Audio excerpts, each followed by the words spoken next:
Hello everyone, আসসালামু আলাইকুম। কাছে ও দূরে, দেশ ও দেশের বাইরে যে যেখান থেকে দেখতেছেন, আশা করি সবাই ভালো আছেন। আমিও ভালো আছি আপনাদের দোয়ায়, আলহামদুলিল্লাহ। চলে আসলাম নতুন আরেকটি ব্লগ নিয়ে। ভালো লাগলে অবশ্যই লাইক, কমেন্ট, শেয়ার করে পাশে থাকবেন, আর পুরো ভিডিওটি দেখে যাবেন অবশ্যই। তো আজকে আমাদের গাছের কাঁঠাল পাকছে, নিজের গাছের কাঁঠাল খাওয়ার মজাই আলাদা, তাও আবার বছরের প্রথম কাঁঠাল।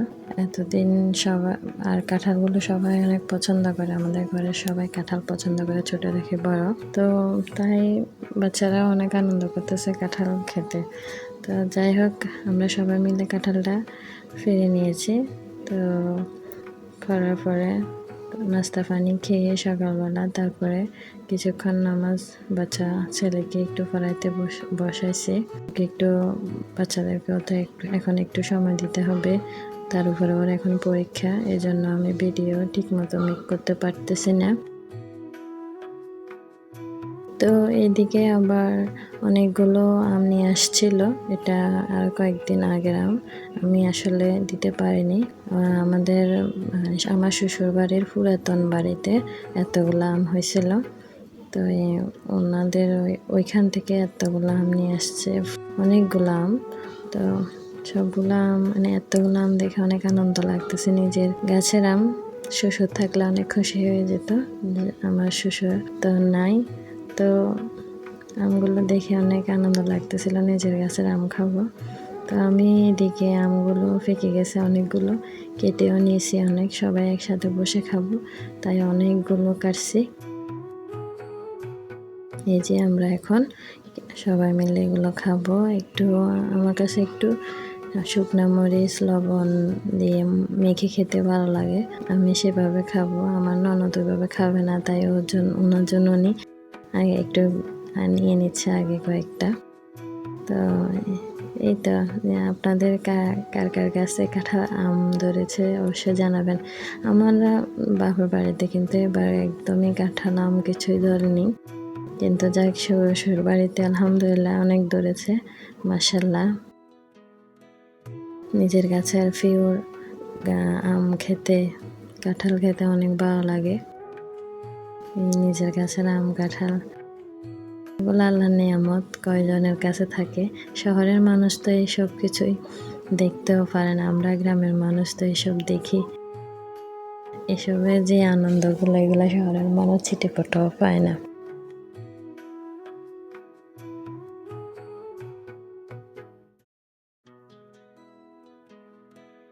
তো এদিকে খাওয়া দাওয়া শেষ করে একটু বিকালবেলা বের হয়েছি, সন্ধ্যা একদম, এখন সন্ধ্যা, একটু পর মাগরিবের আজান দিবে।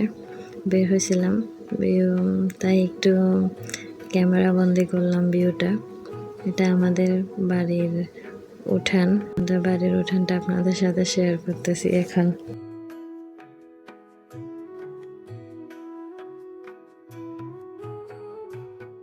দেখছেন আমাদের অনেকগুলো খড় আছে, এগুলা বিক্রি করে দেয়া হবে এই খড়গুলা।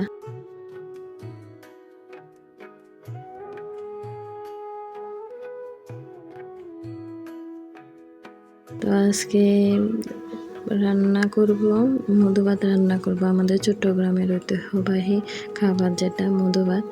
তো আপনারা কে কে মধুভাত চেনেন বা জানেন না, বা আপনাদের অঞ্চলে কি নামে ডাকে, কি নামে এটাকে চিনে, অবশ্যই কমেন্ট করে জানাবেন। আমরা মধুভাত বলি, এটা আমাদের বছরে একবার খাওয়াই লাগবে। তো আমরা এখন আজকে চিন্তা করতেছি ওইটা খাবো। তো এদিকে আমি সব রেডি করে নিয়েছি, প্রথমে বিন্নি চাউল রান্না করে নিয়েছিলাম, তারপরে চালগুলা দিয়ে আমি ওগুলাকে ধুয়ে ব্লান্ডার করে নিয়েছি, তারপরে থেকে এরকম একটা পাউডার তৈরি করে নিয়েছি। ওই যে আমি এখন এগুলাকে যে প্রসেসিংটা আছে, ওই প্রসেসিংটা করব। আমরা এভাবেই করি, আপনারা কীভাবে করেন জানাবেন। এভাবে আমি সব কিছু দিয়ে, তো আস্তে আস্তে যেভাবে করে, মানে আমার শাশুড়ি মা, আমার বড় ননদেরা আমাকে যেভাবে শিখিয়েছে, তা আমি প্রতি বছরই আলহামদুলিল্লাহ করি এগুলা। প্রতি বছরই আমার হাতে করা হয়। তো এই তো আমার এটা ফাইনাল লুক। আর এখানে এটাকে রেখে দেবো একদম ঢাকনা দিয়ে ঘুরে। কালকে সকালে ইনশাল্লাহ আমাদের মধুভাত হয়ে যাবে। প্লিজ আমার ইউটিউব চ্যানেলটি সাবস্ক্রাইব করে দিবেন। যারা সাবস্ক্রাইব অলরেডি করে ফেলেছেন তাদেরকে অসংখ্য ধন্যবাদ। আজকে এই পর্যন্ত। আল্লাহ হাফেজ। আসসালাম।